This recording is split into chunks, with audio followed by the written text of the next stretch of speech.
Hello everyone. History of English literature की series में जिसका सोर्स है विलियम हेनरी हडसन की book an outline history of English literature.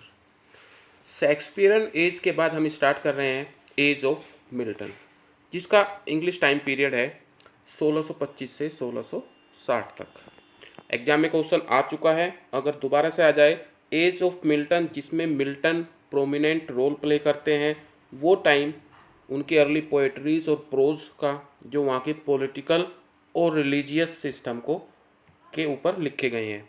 तो एज ऑफ मिल्टन कंसीडर की जाती है 1625 से 1660 तक। एग्जाम में क्वेश्चन आए तो डोंट मिस। इनका जो लाइफ स्पैन है वो 9 दिसंबर 1608 को ये पैदा हुए थे चीपसाइट लंदन में, और 8 नवंबर 1674 को इनकी डेथ हो जाती है।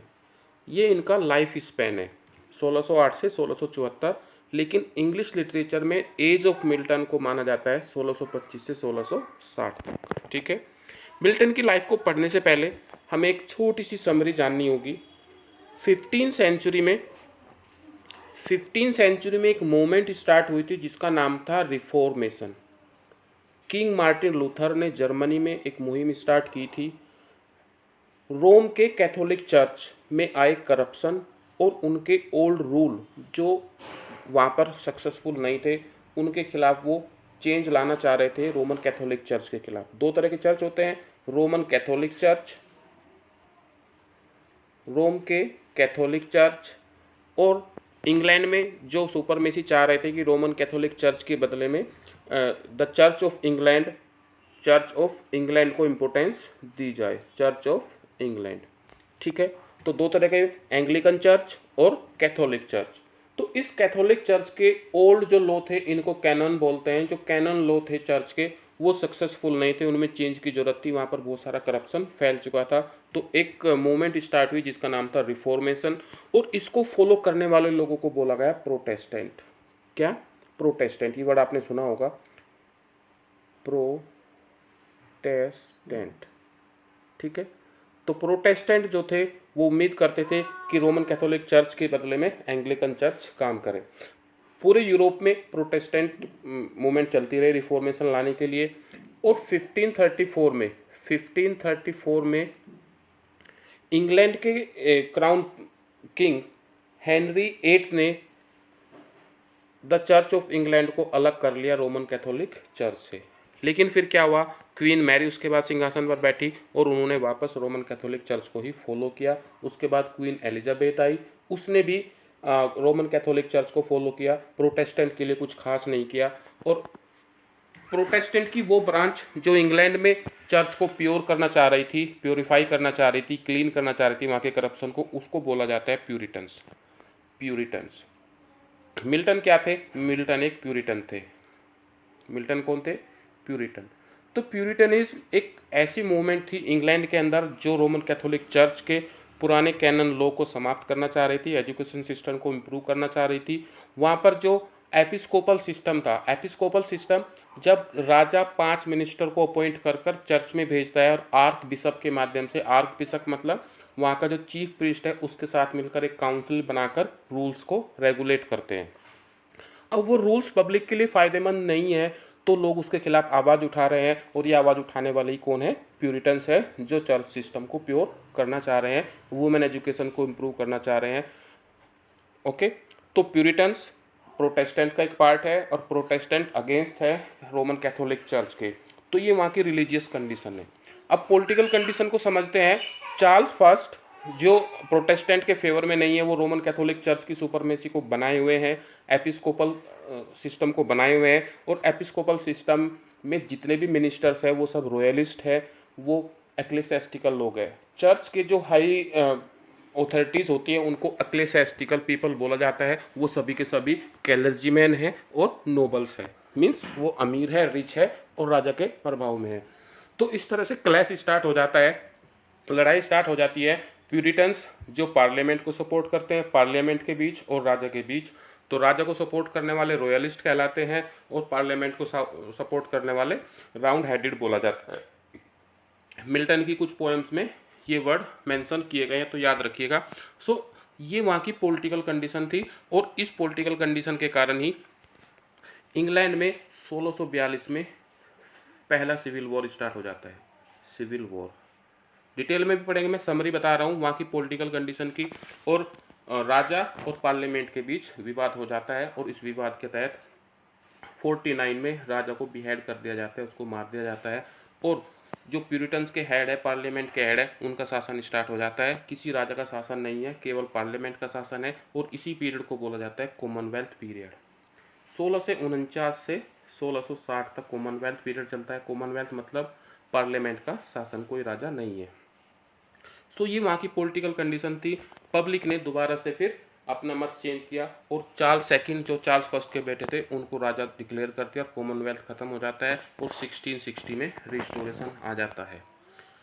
इस सिविल वार में ही 1642 में थिएटर बंद कर दिए गए थे और दोबारा से थिएटर फिर 1660 में ही ओपन हुए। 1660 से रिस्टोरेशन पीरियड स्टार्ट हो जाता है।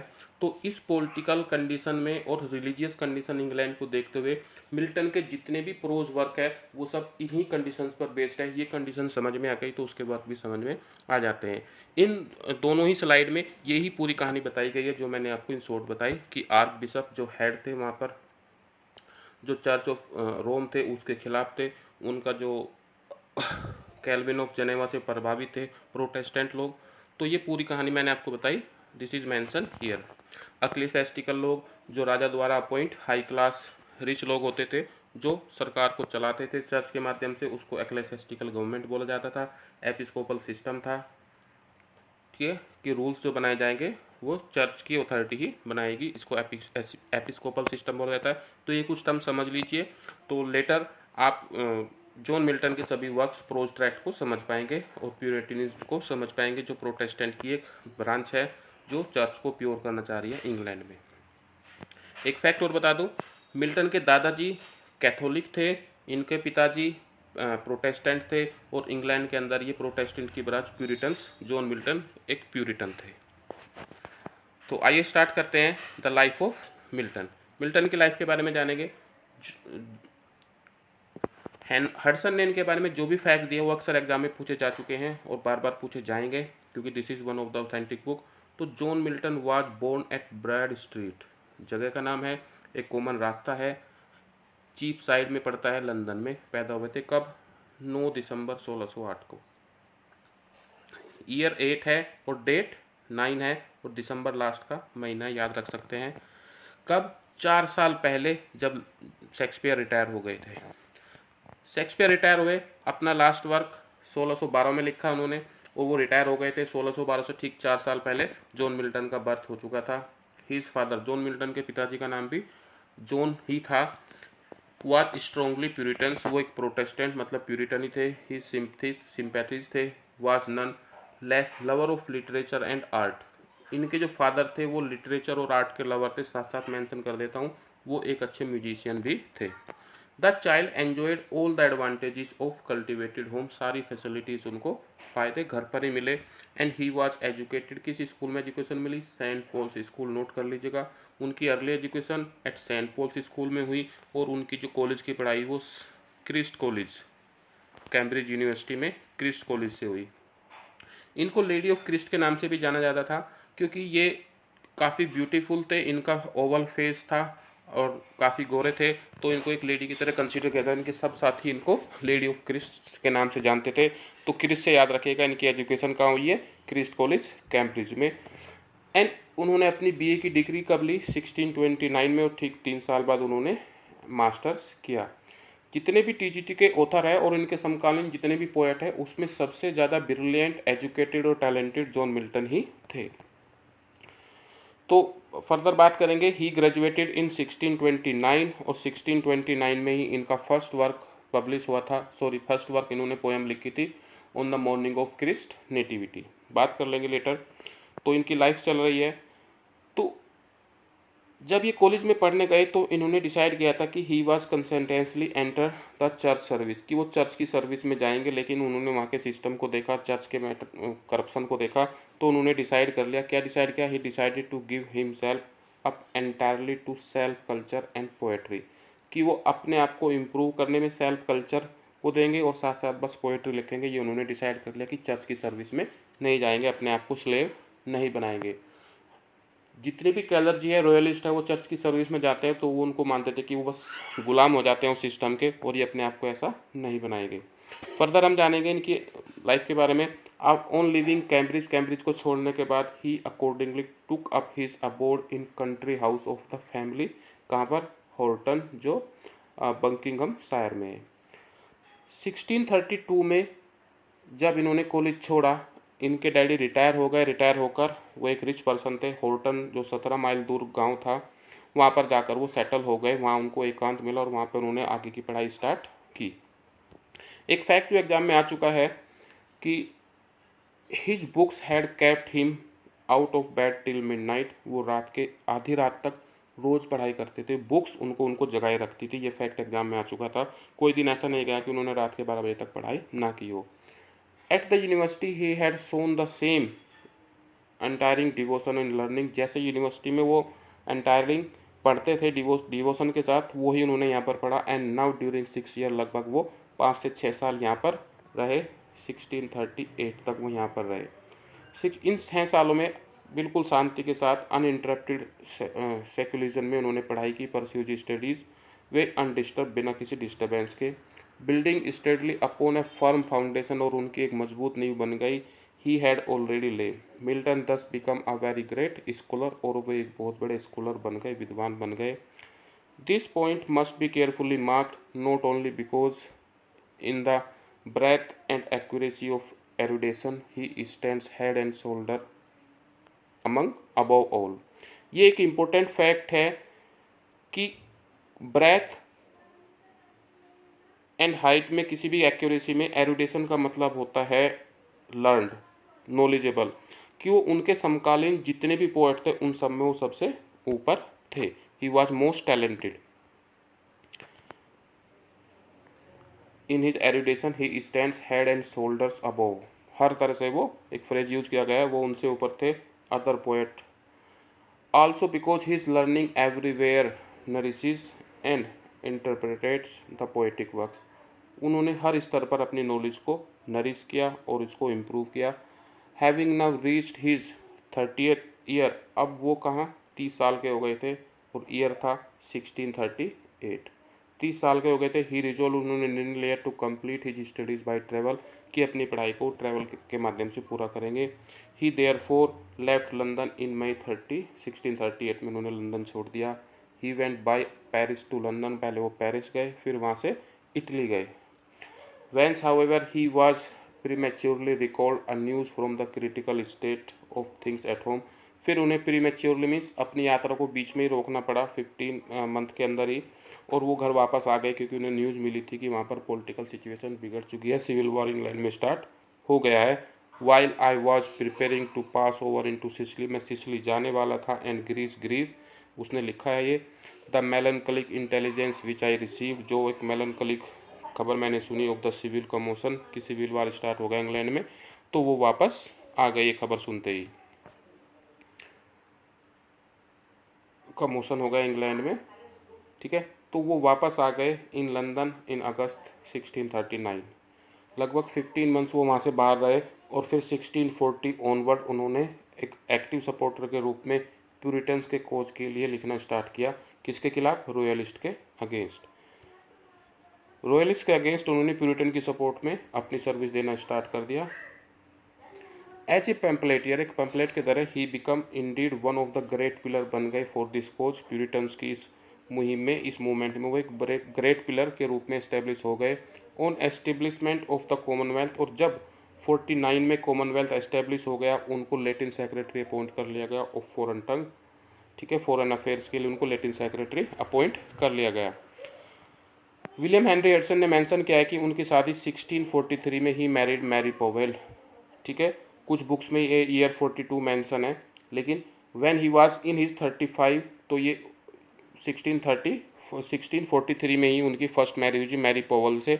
और ये एक प्लान मैरिज थी रॉयलिस्ट द्वारा, क्योंकि मैरी पॉवेल कौन थी? A younger daughter of A royalist, वो रॉयलिस्ट की एक छोटी बेटी थी, और वो एक जज थे। Union proved an most unhappy one, और उनकी ये शादी अनहैप्पी थी।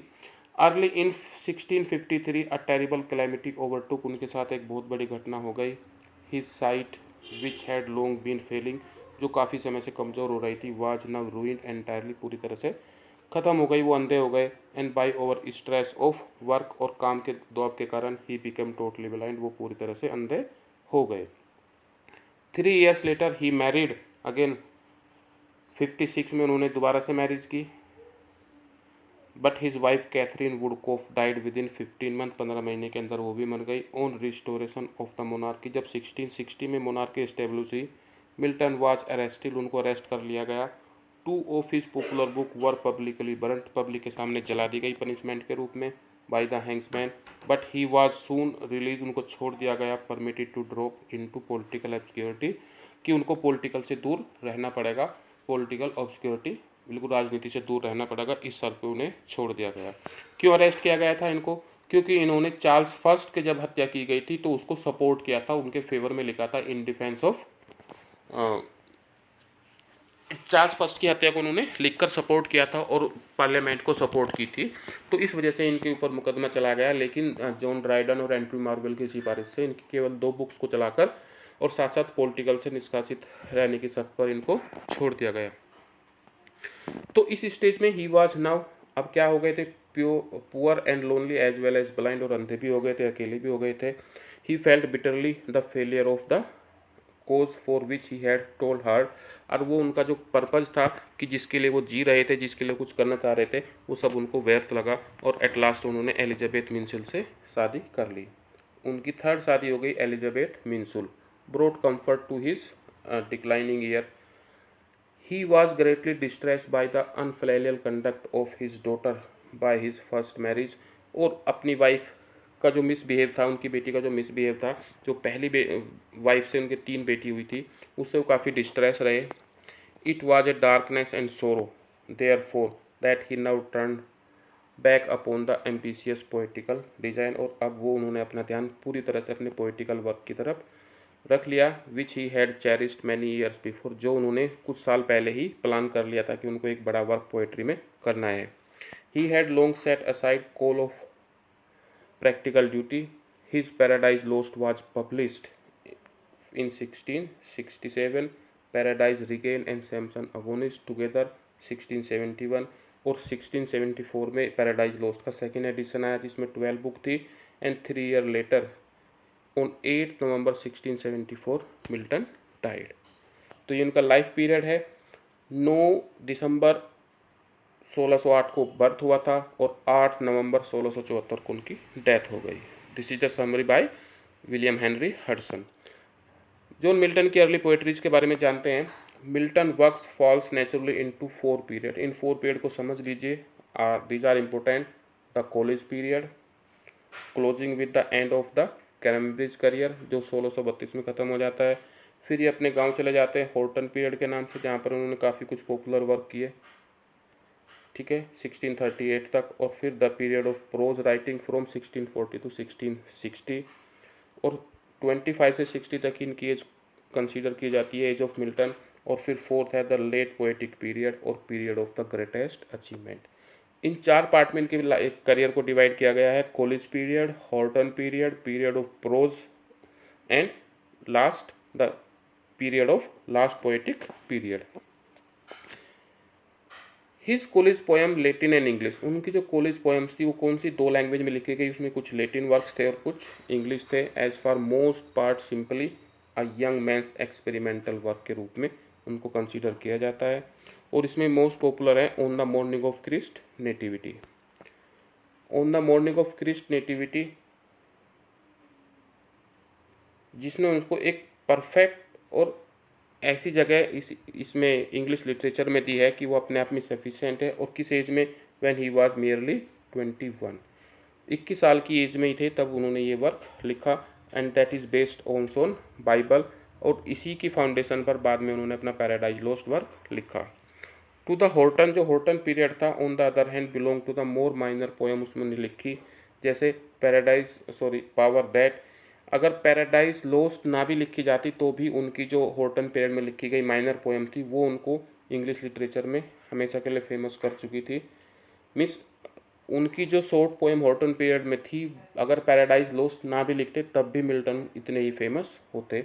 वो पोएम्स कौन सी थी? एल अलीग्रो एंड इल पेंसरेसो, जिनका ईयर इन्होंने 1633 दिया है।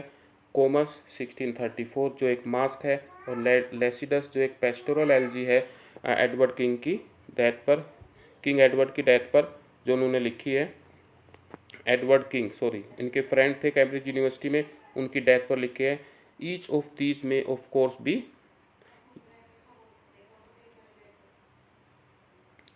रेंसा की इनमें इनके अंदर स्पिरिट थी। ये जितने भी इनके पोएटिक वर्क थे उनके अंदर रेंसा का इन्फ्लुएंस था। एग्जाम में अगर क्वेश्चन आ जाए ऐसा पोएट कौन सा जिसके अंदर रेंसा और रिफॉर्मेशन दोनों स्पिरिट थी, तो जॉन मिल्टन थे। वो रिलीजियस मूवमेंट से भी इंस्पायर थे, रिफॉर्मेशन और साथ साथ नए वर्क जो इनोवेटिव वर्क होते हैं रेंसा, वो उससे भी इंस्पायर थे। इनकी अर्ली पोएट्रीज में रेंसा का इम्पैक्ट पूरा देखा जाता है। Thus in L'Allegro and Il Penseroso with their charming contrasted picture of man nature and art sent through a medium of mood, उसमें मूड को रिप्रेजेंट करते हैं, एक हैप्पी पर्सन को रिप्रेजेंट करता है ग्लैडनेस को, और एक मेलनकली एक सैड पर्सन को रिप्रेजेंट करता है।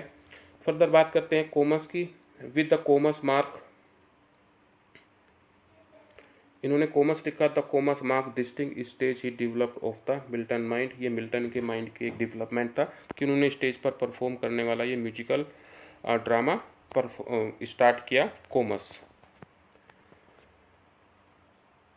Now talk about his finally in Lycidas we have a Puritanism. उनका जो लेसिडस वर्क है उसमें टोटल प्यूरिटनिज्म का रिफ्लेक्शन दिखाई देता है। उन्होंने पार्लियामेंट के फेवर में साथ साथ रॉयलिस्ट के खिलाफ बहुत सारी बातें इसमें लिखी हैं। प्यूरिटनिज्म स्पिरिट उनकी जागृत है, एग्जाम में क्वेश्चन बन सकता है। Puritanism which is political and ecclesiastical as well as spiritual and ethical। एक मोनोडी है जी, यहाँ पर जानना जरूरी है। पेस्टोरल एलिजी है, लेकिन जब पोएट किसी साथी पोएट की डेथ पर एक्सप्रेस करता है अकेला, that is become a part of monody. Mono का मतलब होता है single. On the death of Milton's college friend Edward King की डेथ पर उन्होंने ये प्रेजेंट की थी। दिस इज स्पेंसर एस्ट्रोफेल का ही एक, जैसे स्पेंसर ने एस्ट्रोफेल लिखी थी फिलिप सिडनी की डेथ पर, ये उसी का एक पार्ट की तरह है।